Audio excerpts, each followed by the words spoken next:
कहाँ से बोल रहे हो आप? मैं प्रेम कौशल बात कर रहा हूँ पुणे जी। से। ओके। बीएससी खरीदा है? हाँ, बीएससी खरीदा है और मेरे पास 24 शेयर्स हैं, 176.08 के एवरेज से। तो मैं लॉन्ग टर्म के लिए रखना चाहता हूँ मैम। मुनाफे में भी बैठे हैं फिलहाल तो, और लंबा रुकना चाहते हैं? Yes yes. ओके। इसके अलावा और कोई स्टॉक है आपका? हाँ, मेरे पास मजगांव डॉक है, 32 शेयर्स है, 406.40 के एवरेज से। ओके। तो ये भी मैं लॉन्ग टर्म के लिए रखना चाहता हूँ मैम।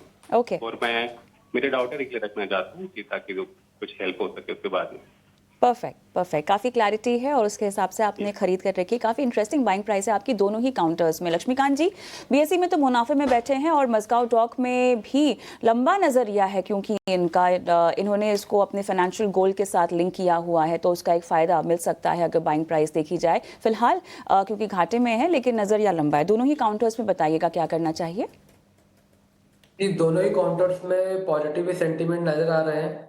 तो ओवरऑल बीएसई का चार्ट जो है अपने सेक्युलर अप ट्रेंड में ही मूव करता हुआ दिखाई दे रहा है।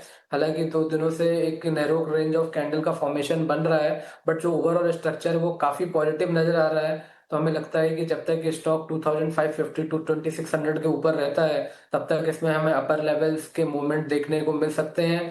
जो नेक्स्ट जो पिवट पॉइंट है वो वीकली के चार्ट्स पे अराउंड 3200 3300 के आसपास दिखाई दे रहे हैं। उसके ऊपर सस्टेन होगा तो हमें फर्दर अपसाइड के मूव देखने को मिलेंगे बीएसई लिमिटेड में। वहीं पर अगर हम मझगांव डाउ की बात करें तो यहाँ पर भी जो स्ट्रक्चर है वो अपसाइड का ही दिखाई दे रहा है। तो यहाँ से भी लगता है कि हमें अपर साइड के मोमेंटम देखने को मिल सकते हैं। तो ओवरऑल जो सेंटीमेंट है वो अभी भी पॉजिटिव है। तो मुझे लगता है कि मझगांव डॉक भी जब तक 3130 के ऊपर ट्रेड करेगा तब तक इसमें बुलिश सेंटीमेंट बने रहेंगे। और अपर साइड के जो लेवल्स हैं 3650 3700 वहां तक जा सकता है। फिर एक बार हमें रिविजिट करना पड़ेगा। तो मुझे लगता है कि अगर वहां पे भी कंसोलिडेशन देखने को मिलेगा तो हमें फर्दर अपसाइड के मूव मझगांव डॉक में भी देखने को मिलेंगे। तो ये है राय आपको मस्गांव डॉक पर मिलती हुई। अगले कॉलर को जोड़ते हैं अपने साथ। डॉक्टर संतोष अमृते हमारे साथ जुड़ चुके हैं। डॉक्टर संतोष, पूछिए अपना सवाल। सर मैंने चंबल फर्टिलाइजर लिया है ना आपने? हाँ हाँ। ठीक है, तो बताइए आपकी बाइंग प्राइस 554 की है शायद। 552। 552 की, ठीक है ठीक है। तो कितना समय देना चाहते हैं आप? 1 महीना 2 महीने सर। ठीक है, 1 से 2 महीने का नजरिया है इनका।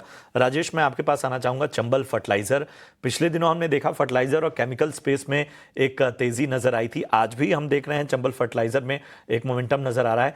1 से 2 महीने का नजरिया देना चाहते हैं ये। और इनकी बाइंग प्राइस एक बार मैं बता देता हूं, इन्होंने 552 के भाव पे खरीदा हुआ है। जी Prashant ji, overall fertilizer space में पॉजिटिव मोमेंटम है, बट चंबल फर्टिलाइजर मई मंथ में थोड़ा सा वीकनेस की साइड पे है। 730 के आसपास ट्रेड करा था एंड लगभग 550 के आसपास अभी आ चुका है। तो थोड़ा सा वीकनेस है, बट अभी एक लॉन्ग टर्म सपोर्ट पे ट्रेड कर रहा है। लगभग 520 525 इसका 200 डीएमए है। एंड जब मार्च में रैली स्टार्ट हुई थी तब लगभग 520 के लेवल से ही आई थी। तो फिलहाल के लिए होल्ड रख सकते हैं 520 का। 520 के नीचे का एक स्टॉप लॉस रहेगा। बाउंस में अगर आप देखें तो 605 के आसपास 50 ईएमए है, तो वो एक स्टिफ हर्डल के जैसा एक्ट करेगा। तो फॉर नाउ 520 का स्टॉप लॉस रखिए और 605 का एक इमीडिएट बाउंस बैक के लिए टारगेट रखिए।